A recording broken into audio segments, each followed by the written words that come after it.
میرے دوستو، بھائیو، بہنوں، 9 محرم منگل کا دن ہے۔ اگر آپ پر دنیا جہاں کی پریشانیاں ٹوٹ پڑی ہیں، مصیبتوں نے گھیر لیا ہے، تنگ دستی نے گھیر لیا ہے، غربت نے گھیر لیا ہے، ہر طرح کی کوشش کی مگر من کی مرادیں پوری نہ ہو سکی، آج 9 محرم منگل کے دن انا اعطیناک الکوثر کا مختصر سا وظیفہ پڑھ دیں، انشاءاللہ ہر مراد پوری ہوگی، خالی جھولی بھر جائے گی۔ اگر آپ چاہتے ہیں سارا سال آپ کے گھر سے رزق ختم نہ ہو، آپ کے گھر میں کوئی پریشانی نہ آئے، کوئی تنگ دستی نہ آئے، کوئی بیماری نہ آئے، آج 9 محرم منگل کے دن اس عمل کو لازمی کر لینا۔ ایسا آزمایا ہوا عمل ہے، ہزاروں لاکھوں لوگ پڑھ چکے ہیں، شاید کوئی بندہ یا بندی ایسی ہو جس کی خواہش پوری نہ ہوئی ہو۔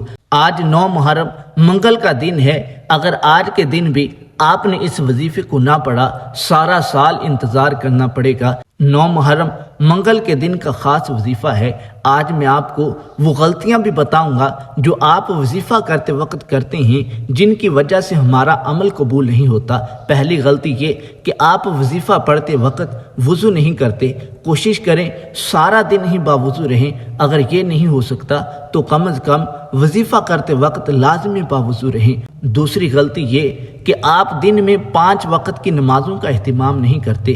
اگر آپ کے پاس سب کچھ ہے لیکن آپ کی نمازوں کی حفاظت نہیں تو کوئی بھی وظیفہ آپ کو فائدہ نہیں دے گا، کیونکہ ایک مسلمان کے لیے نماز سے بڑھ کر کوئی بھی وظیفہ نہیں، اور اس عمل کو کرنے کی کوئی قید نہیں ہے۔ آپ فجر کے بعد پڑھیں، ظہر کے بعد پڑھیں، عصر کے بعد پڑھیں، مغرب عشاء جب تمہارا جی چاہے اس وظیفے کو پڑھ سکتے ہیں، اور جگہ کی کوئی قید نہیں۔ آپ پاکستان سے ہو، انڈیا سے ہو، نیپال سے ہو، بنگلہ دیش سے ہو، عرب امارات سے ہو، مسقط، عمان، جاپان، دنیا کے کسی بھی خطے سے ہو، آپ نے باوضو ہو کر بیٹھ جانا ہے۔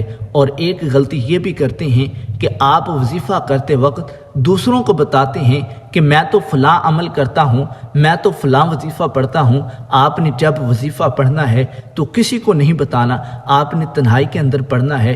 آپ کی توجہ اللہ تبارک و تعالیٰ کی طرف ہو، آپ کی توجہ اپنی حاجات کی طرف ہو، آپ کی توجہ اپنی پریشانیوں، اپنی تنگ دستیوں کی طرف ہو۔ اگر آپ رب تبارک و تعالیٰ کی معجزات کو دیکھنا چاہتے ہو، کمالات کو دیکھنا چاہتے ہو، آج 9 محرم منگل کے دن انا اعطیناک الکوثر کا وظیفہ بتائے گئے طریقے کے مطابق پڑھ لو، بڑی سے بڑی پریشانیاں فوری طور پر ختم ہو جائیں گی۔ کہتے ہیں کہ جس گھر کے اندر یہ وظیفہ ایک بار ہی پڑھا جاتا ہے، اس گھر کا بچہ ارب پتی بن جاتا ہے، 7 نسلوں تک اس گھر سے رزق ختم نہیں ہوتا۔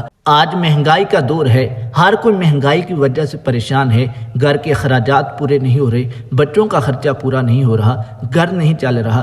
ہر کوئی چاہتا ہے مجھے کوئی ایسا عمل مل جائے، میری پریشانیاں ختم ہو جائیں، میری مشکلات دور ہو جائیں۔ آج آپ کو وہی وظیفہ بتانے والا ہوں۔ ایسا وظیفہ ہے جو آپ کی تقدیر کو بدلے گا، آپ کی قسمت کو بدلے گا۔ حدیث مبارکہ میں ہے لا یرد القضاء الا الدعاء، دعا تقدیر کو بدل دیتی ہے، اور یہ وظیفہ آپ کی قسمت کو بدلے گا۔ آج ہماری ناکامی اور بربادی کی بڑی وجہ یہ ہے کہ ہم رب تبارک و تعالیٰ سے مانگتے نہیں۔ آج کا مسلمان پریشان ہوتا ہے، دوستوں کے پاس جاتا ہے، رشتہ داروں کے پاس جاتا ہے، در در کی ٹھوکریں کھاتا ہے، لیکن رب تبارک و تعالیٰ سے نہیں مانگتا۔ اس رب سے مانگ کر تو دیکھو جس کے حکم کے بغیر پتہ نہیں ہل سکتا۔ بچہ روتا ہے، ضد کرتا ہے، ماں کے پاس کچھ بھی نہیں ہوتا، لیکن پھر بھی وہ محنت کر کے بچے کی خواہش کو پورا کرتی ہے۔ وہ رب جو 70 ماؤں سے بڑھ کر اپنے بندوں سے پیار کرتا ہے، ہم اس رب سے جو مانگیں گے، جتنا مانگیں گے، جیسے مانگیں گے، رب تبارک و تعالیٰ ضرور عطا کرے گا۔ اس عمل کو کبھی بھی ہلکا نہ سمجھنا، یہ عمل رزق کے بند دروازوں کو کھول دیتا ہے، رزق کی بندش کو کھولتا، تنگ دستی کو ختم کرتا، گھریلو جھگڑوں کو ختم کرتا، نحوست کو ختم کرتا، بے روزگاری کا خاتمہ کرتا، بد نظری کا خاتمہ کرتا ہے۔ جب بھی اس عمل کو کریں تو اللہ تبارک و تعالیٰ سے دعا ضرور کرنی ہے، اپنی پریشانیوں کے لیے، اپنی تنگ دستی کے لیے، اپنی بیماریوں کے لیے۔ اگر آپ یقین کے ساتھ اس عمل کو کریں گے تو غیبی مدد آئے گی، آپ کسی کے محتاج نہیں رہیں گے۔ آپ کے گھر سے، رزق کے حوالے سے تمام مسائل اور مشکلات کو اللہ تبارک و تعالیٰ دور فرمائے گا۔ جتنا یقین پختہ ہوگا اتنی جلدی آپ کا کام بنے گا۔ جب بھی کوئی وظیفہ پڑھنے لگو، دل میں اخلاص ہو، یقین ہو، بھروسہ ہو، توکل ہو کہ میں رب تبارک و تعالیٰ سے مانگنے بیٹھا ہوں، لے کر اٹھوں گا تو رب تبارک و تعالیٰ ایسے عطا فرمائے گا جیسے پرندوں کو عطا فرماتا ہے۔ وہ صبح کو نکلتے ہیں، انہیں علم نہیں ہوتا کہاں سے کھائیں گے، کہاں سے پئیں گے، لیکن رب تبارک و تعالیٰ پر توکل ہوتا ہے، بھروسہ ہوتا ہے، یقین ہوتا ہے کہ ضرور ملے گا تو انہیں ضرور ملتا ہے۔ آپ بھی توکل کے ساتھ، بھروسے کے ساتھ اس عمل کو کریں، انشاءاللہ سب کچھ ملے گا، ہر پریشانی دور ہوگی۔ عمل یہ ہے کہ آپ نے اول آخر 3 مرتبہ درود پاک پڑھنا ہے۔ درود پاک آپ کوئی بھی پڑھ سکتے ہیں۔ صلی اللہ علی محمد یہ بھی درود پاک ہے، صلی اللہ علیہ وسلم یہ بھی درود پاک ہے۔ افضل درود، نماز والا درود، درود ابراہیمی ہے۔ آئیے ایک بار میرے ساتھ مل کر بھی درود پاک پڑھ لیجئے۔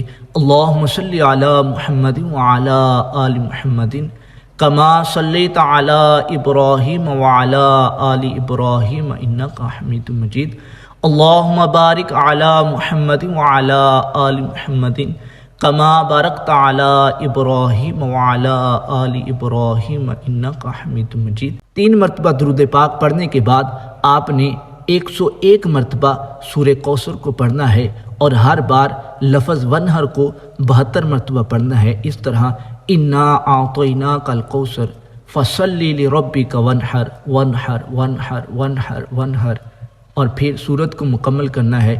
ان شانئک ھو الابتر 1 مرتبہ مکمل کرے، پھر ہر مرتبہ یعنی 101 مرتبہ پڑھنا ہے اور ہر بار 72 مرتبہ ونہر کو دہرانا ہے، اور پھر رو رو کر اپنے لیے، ماں باپ کے لیے، بچوں کے لیے، اہل خانہ کے لیے، کاروبار کے لیے، مسائل کے لیے رب تبارک و تعالیٰ سے دعائیں مانگنی ہے۔ یا رب مجھے مانگنا نہیں آتا، تجھے تو عطا کرنا آتا ہے، میرے مانگنے کو نہ دیکھ، اپنی عطا کے مطابق مجھے عطا کر۔ اللہ تبارک و تعالیٰ آپ کی پریشانیوں کو دور فرمائے، آپ کے رزق میں، عمر میں، عمل میں خیر برکت عطا فرمائے، اپنے سوا کسی کا محتاج نہ فرمائے۔ ویڈیو اچھی لگی ہو لائک کیجئے، چینل کو سبسکرائب کیجئے تاکہ مزید معلومات آپ تک پہنچتی رہے۔